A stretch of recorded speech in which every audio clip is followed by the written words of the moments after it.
Let's start this episode by learning what are record triggered flows and key points about it.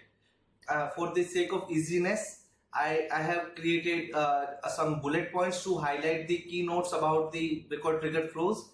Do watch this episode till end, because by the end of this video or this episode, you will be able to automate certain actions based on the record changes in your Salesforce org. So it is really going to be very helpful for you when you start learning your Salesforce flows. So let's begin by understanding the record trigger flows. Record trigger flows are triggered based on the changes that are made in the records.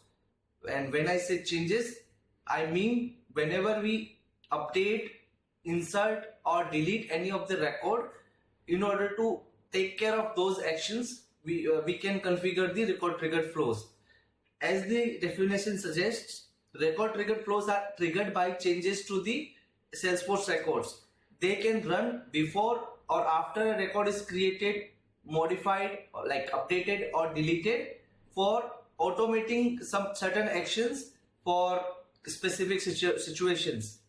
So it is nothing but the alternative of Apex triggers that the developer uses, but it has its own limitations, its own specific requirements in which only we should be configuring record triggered flows.